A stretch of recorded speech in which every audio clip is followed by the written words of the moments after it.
All right, now has anybody ever heard of the movie The Exorcist? The real-life events that inspired this insane movie are strange indeed, but ultimately they are true accounts. Our story today takes us to the St. Louis area where an ordinary family experiences a loss and ultimately comes face to face with the demon. Our story today brings us to this house right here at 8435 Roanoke Drive in the Malone neighborhood right here. Now, in 1949, a 13-year-old boy named Roland undercame demonic possession.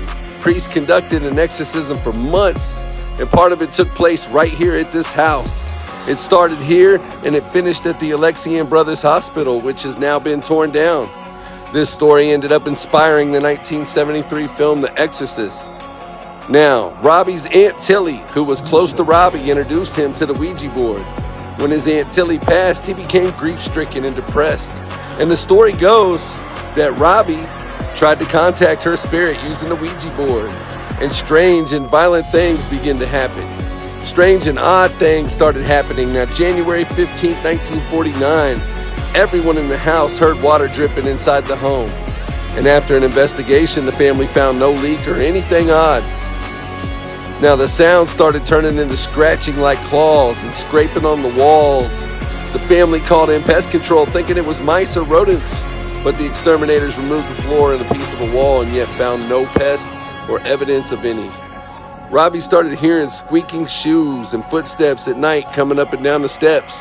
Now, as you can imagine, everyone in the house is completely horrified at this point.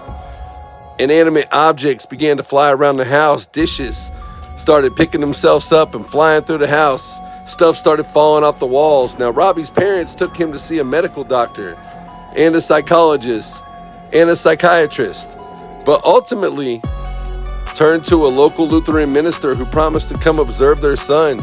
The minister started reporting seeing Robbie's bed shake, reported moving furniture and dishes flying and being thrown around. The paranormal activity continued to escalate.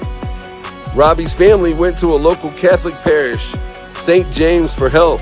Now, they prayed with them and they gave him holy water and blessed candles. Robbie's mother used the holy water one evening and flew it across the room, hitting the candles.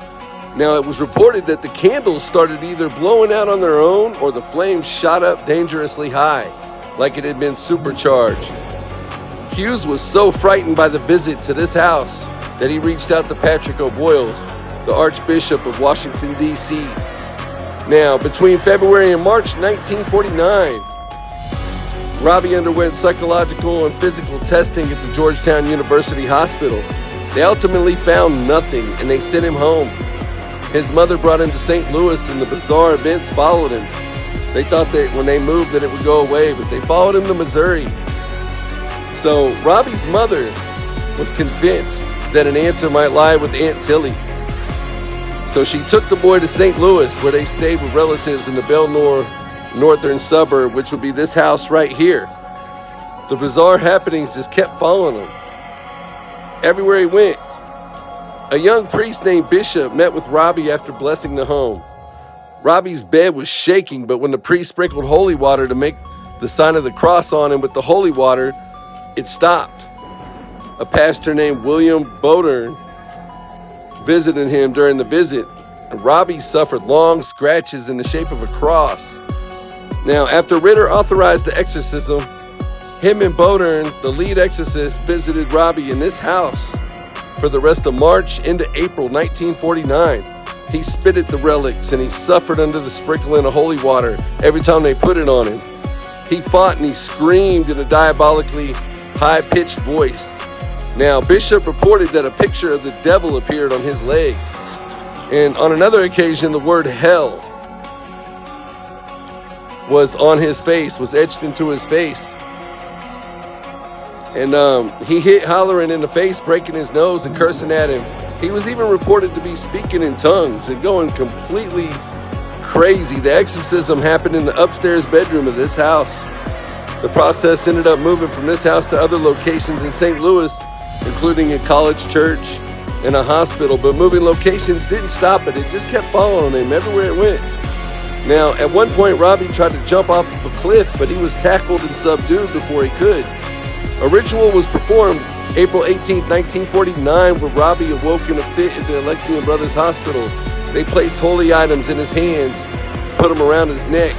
Moments later, Robbie woke up and told the priest he's gone, telling them that he had a dream that St. Michael, the archangel had battled the devil and the demons to free him. In August 1949, Schultz spoke about the events in public for the first time. This is a wild story. This is your boy Mack, Malone, the KC journalist, signing out. Everybody be safe out there. Don't be playing with no Ouija boards. And I'm out. Peace.